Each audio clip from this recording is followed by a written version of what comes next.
which just boggles my mind. Oh yeah, I mean, Beastyqt has been working really hard on Starbow. Impact's kind of playing it part-time. Impact might have the Brood War skills, but Beastyqt has been practicing so hard when it comes to Starbow. Yeah, has Impact played much Starbow lately? Because I know he played Brood War. He's got that under his belt. He plays a little bit. Obviously, he's practicing for online events at the moment. He was unable to qualify for WCS Korea, so he's getting ready for the next season of that to try and break into Code A. And he's been just doing a few online events here and there and playing a little bit of Starbow. It's definitely not his main thing, though. Yeah, certainly on top of his mechanics, being a professional Starcraft 2 player.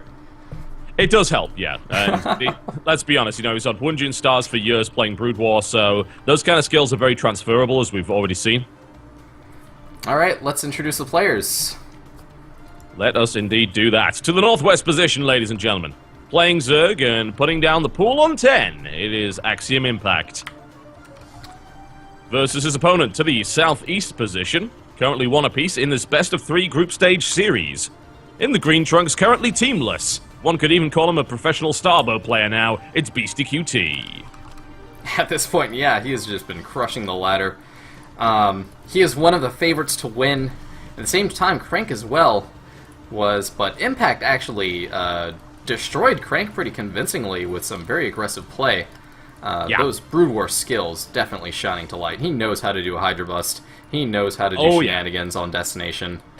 Yeah, it's not the first time that Crank's lost to that build as well, so it's obvious that Impact actually does know a good number of builds in Starbow, and he has the mechanics to keep up with Crank. He's a younger player, he's a bit faster than Crank is, and I think when you play a map like Starbow, that does make quite a bit of difference.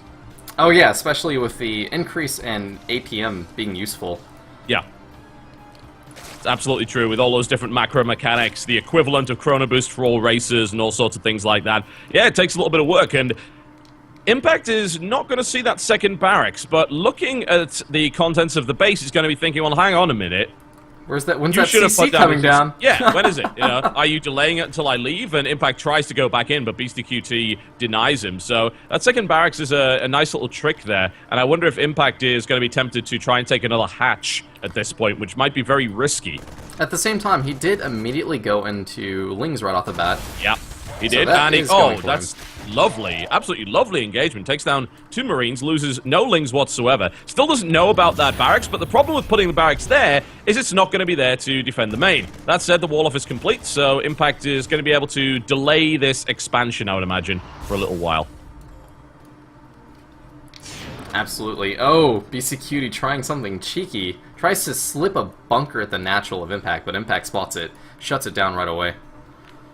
Well, might as well take the risk. Why not? You know, if you've got that many Marines, which he does. I mean, he now has 8 Marines. And I think Impact has realized what's going on. He's seen a few too many Marines for one barracks, and he's thinking, hang on a minute, okay, there's one proxied. So a spine crawler is going up. The hatch is not done yet. This is a reasonably large map. It's going to take a while for Beastyqt to get across it, but I don't think he's going to be able to get a spine at the natural by the time this hits. Yeah, very good move from Impact to immediately get that Spire down. He's able to transfer it right over, and he gets another in his natural. He needs to be absolutely safe against this, and perfect read out of Impact. Yeah, liking this a lot for Impact. He's in a good position here. He does have the Swarm Queen available, and Enrage is also there, and he should be able to see the bunker, and he should shut that down very fast, actually. Queen's going to work on that. And the SCB is not going to die as of yet. Impact actually deciding not to do that and just to crush the bunker entirely. And it did the job. The spine crawlers are now deploying. The Queen is still enraged for another couple of seconds. Does he have enough to push this back? Oh, it's a lot of Marines, and that bunker is going to go up. Oh, nice pick off with the spine crawler. Lovely. Lovely target fire there. The Swarm Queen has used her Nourishing Swarm there, and another Enrage goes off as well. But like you said, a lot of Marines. There's 16 on the map here, only 5 Lings. These Spine Crawlers are good for the moment, but they're not going to stay that way, and the Queens are not going to be able to fight for much longer with energy draining rapidly. This pressure is actually doing its damage. All those drones that could, all the Lings, it could have been drones. The Spines, how much energy, the energy use has been a little bit wasteful. Enraging double Queens when it just wasn't necessary. Yeah, of course. You know, you want to try and use that Nourishing Swarm, You want to try and use Inject Lava as well. Inject Lava, of course, does not spawn 7 lava anymore. Only spawns 3, but it spawns them at a faster rate. So he's been using that an awful lot. If any damage is taken, he can use Nourishing Swarm. If he decides to build another Spine Crawler, he can also use Nourishing Swarm to speed up the construction of that Spine Crawler. Impact, I think, now has enough lings once speed kicks in to push this away, but he doesn't want to go in without speed here. Yep, absolutely. And that's going to be his method of choice of shutting down some rain pressure and giving some breathing room, while Beastyqt is expanded, using his 2 racks very cleverly, and using that as his wall-off to make sure his natural is safe from any potential counterattacks. Impact is looking to try and kill this Marine force before it gets back home, and speed is about to kick in. He may be able to pull that off. Beastyqt already knows about the flank. Really smart move there to send that Marine over. The question is, can they get back? Because speed's just kicked in. Beastyqt looking for a good position. Can he get it? He's trying to stutter step his way back. The surround has gone in, though. Will there be enough lings? Yes, because these, of course, are Brood War lings. There absolutely will be enough lings. Obliterated. Well... Unfortunately, the counterattack potential is not that high here, and I think Impact is going to have to realize that and back off, but he did crush that army, so that means Beastyqt has no aggressive options for a while. But he's just going to be focusing on his macro at this point, his economy, and Impact is primed to take his 3rd. It's a bit late, though, isn't it? I mean, you'd think that Impact would... Oh. Pretty normal at this point of the game, just based on how the game developed. Yeah, his opponent's way behind as well. Yeah, I guess that's okay. We're going to see a double factory coming up. Probable mech transition. We see no tech labs going down on the barracks, so doesn't appear to be any interest in going that way. Tech lab immediately coming down for Beastyqt, so we will most likely see a tank coming out of there initially. And then just that big mech transition there. Probably suspects that there's the lingering possibility of a very quick lurker play. Something like that could actually just kill Beastyqt at this point. Sure. So he's probably gearing up to protect against that, but he's actually be doing a surge of vultures to control the map with speed vultures instead. And then leaves the possibility to switch into tanks. Yeah, that's very true. The Iron Thrusters upgrade will give him the speed. You don't want to send vultures out without that when there's a lot of speedlings on the map. That's a pretty terrible idea. But Impact is building a Hydra Den very rapidly here. And he is, or at least he was, where is it? He was building it. I think he cancelled it, actually. Yes, he did. Oh, well, okay, so he's actually getting Spire Tech instead. His layer is about to finish. Spire Tech should be pretty good, at least against what Beastyqt currently has. He's building Vultures. He's not, of course, starting to build up Goliaths at this point. He could switch into those at any time, though. He does just have 2 factories, however, so a big Mutalisk surge could really catch Beastyqt off guard. And there is no engineering bay. He's really banking on this huge flux of vultures incoming. Which is going to be pretty good against the Lings, but it's not going to be particularly fantastic against those Spire units, not at all. Engineering Bay is on the way here for Beastyqt. Spider Mines, of course, being researched as well, which will not do a damn thing against Mutalisks, but they will be reasonably effective against these Lings. Now the Vultures are pushing this back, and the standing army of Impact is now dead, which is a bit concerning because those Vultures are going right into the minimal line. Oh no, and there's no wall-off! There's no Hydras in play. That cancel of the Hydra Den might have come back to bite him.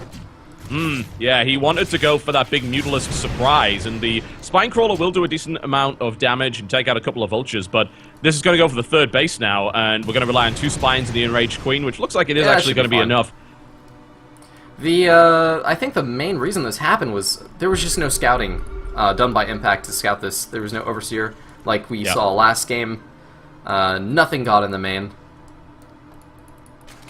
Well, there's going to be a lot of Mutas dropping fairly soon. Funnily enough, for the first time in Zerg history, the limit on the construction of Mutalisks is actually minerals at the moment and not gas. We've got over 1,000 gas banked here. That shouldn't be the case pretty soon.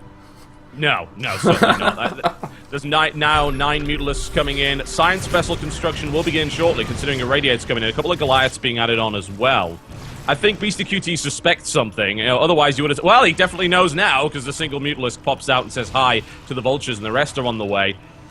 I wonder how much damage this will really do. It will certainly gain map control for Impact, no doubt about that. Will allow him to secure a 3rd, maybe even take a 4th base, and keep Beastyqt locked in there. But eventually, there's going to be enough Goliaths to kill this, especially with Science Vessel support. Yeah, he's already been working on the Goliath count, so the Goliath count was already there to actually supplement turrets, so if he just gets a proper amount of turrets, he's got Irradiate on the way. It's about to finish, actually, and the Science Vessel's about to pop. He should be absolutely safe against mutas. They could get something done, but this isn't going to kill him for certain. No, I don't think so. And Impact's going to have to be very, very careful about engaging against Irradiate, especially those 2 turrets and Goliaths. Going in there is not a good idea. I think he's, at this point, pretty much... Oh, God, we've even got Chowan Booster coming out as well, so there's no way in a million years he's getting in there. But I think he just has to accept, all right, for the moment I have map control. Let's use these Mutalisks to make sure there's no more Vulture run-bys. Let's take a 4th. Let's take a 5th. Let's think about tech. Oh, look at the fan-out of these mutas, just... instant scout of the entire map. Love it, love it. He still managed to miss the pack of 4 vultures to the side there, but all credit to him. I mean, his map vision is absolutely phenomenal right now, and this is a fairly large map, so I hope he will eventually spot those vultures. That was really cute. In Beastyqt, he's actually going to be playing this slow, methodical, take more territory, and hold it style, at least at this current juncture. Yep, and that will certainly be very slow indeed. This is maybe not the place you want to go with that many Mutalisks. There's an Irradiate going down here. He's deciding to fight, which I definitely don't agree with right now, and is taking quite a bit of damage. He gets 1 Goliath, does a little bit of damage to both, but he is able to push this 3rd base back, so that is at least the kind of the power of mutas right now. The fact that Beastyqt does not want to commit with these Goliaths just yet that far away. I think that's actually just a misstep by him. He's got the Goliath count, and he's still got an Irradiate. Oh no, he's out of energy on Irradiate, no wonder. Yep. I'm still kind of surprised that Impact is committing to this, but he is taking those Goliaths out, and the risk is if all the Goliaths go down, the siege tanks are exposed, but yeah, there's no way those meters are going to make that happen. We've got Scourge being added on here just to deal with the Science Vessels, having seen Irradiate, and the question is he going to continue to commit to Mutalisks? And the answer right now appears to be yes, there's 8 more on the way. Yep, he's fighting against Mech, and mutas really shine against Mech early on, and then he'll probably transition into probably more Defiler, Hydra, Bling-oriented style.